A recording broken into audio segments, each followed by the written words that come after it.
I know I'm going to tell people that I was drunk. I was at a festival. But that's not going to happen today. This is an official review. This is like the beer, man. Welcome to Brown Boxer North. We are in the heart of Clearwater Beach. This is your megaplex of entertainment. This is the best beer I've had. It's very, very good. I might actually like this better than Highlight. Welcome back to an episode of What is my fucking issue? I need a burger. Welcome back to another episode of Tap That. I'm allierae. We're at the Brown Boxer North in Clearwater Beach, and today is the episode I've been waiting for. I cannot tell you how many times I've reviewed this freaking beer, like in various settings, right? Like at home on the couch, on Untap, at the bar, and then like I went to a festival recently and I'm like, it's a 5, and I'm like drunk out of my mind. I'm like, no, the reviews do not count till I'm here.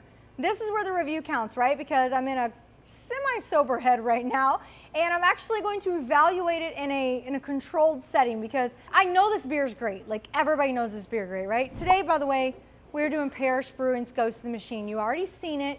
This label is known by everyone. This is literally the most popular beer. It hits the charts #1 every year.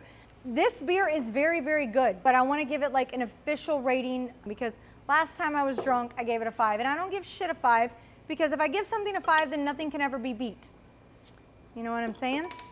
So that's how I knew I was not in a state to be reviewing. For those of you that have lived in a box and don't know what Parish Brewing Ghost in the Machine is, which is okay, you can be in your box. They're out of Broussard, Louisiana. This beer is a 8.5%, 100 IBUs.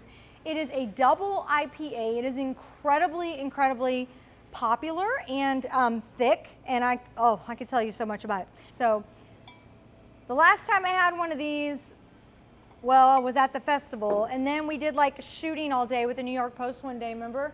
They were like, let's get some pictures of you like with the beer, and I'm like, yeah, I must have went through 3, and they were like, okay, it's crap. It was time to go.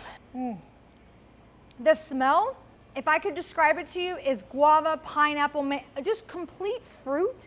And it's something you can't escape, and it's actually so familiar whenever I smell it, not just because I've drank this beer for leisure, but because whatever they did, the amount of time and effort that's gone into this beer to perfect it works. And it's truly one of a kind. I have had a lot of double IPAs, a lot of double hazies, etc. Nothing compares to this in terms of that flavor and those aromas. So very juicy, drinks like a regular hazy right off the bat. It's very thick. Not necessarily just in its contents of thick, but the flavor is very thick. It will sit on your tongue. Incredibly bitter at 100 IBUs, but full of flavor. And for as much alcohol's in it, you really don't even feel like you're drinking something that's that strong. That's what's amazing about it. It's a very good beer. I think if they could make like a baby Ghost in the Machine, or a half Ghost in the Machine, like where it's more just a hazy and like maybe it's down to like 6%, oh my God. It would dominate the market just because it's such a good flavor. I've never tasted a better double. Facts. I'm not going to give this a 5 because obviously nothing gets a 5 or nothing can be beat. It's not something that I could drink every day. It isn't like, it's more specific for like an event or in small doses. So I'm going to give this, I'm still going to give it a 4.8. And it's just because it's so impressive. For a double to drink like a regular hazy is unbelievable to me. And they've done an incredible job with that, and the flavor is there, and it's fruity and it's juicy. So 4.8, that is my review for Ghost in the Machine. I've rated it, like I said, 100 times. Every time it's above 4.5. I've really found nothing that can beat it, to be honest. It's incredible. So cheers, and that is the review. It's the best beer ever. All right. So, side note, we went to that festival and we ran into this guy who actually had a Ghost in the Machine shirt on. He's like a fucking fan, man. Listen, the whole following of Ghost in the Machine is typically cult-like. These people love this fucking beer. Well, this dude, he's literally from Florida, and he actually buys kegs and has them shipped to him, and he puts them in his basement at his bar. That's how much he loves Ghost in the Machine. I think, listen, when you go off just taste alone, obviously there's better like hazies that are great. Like for instance, like I love a Luminescence Florida Ave is a very good beer.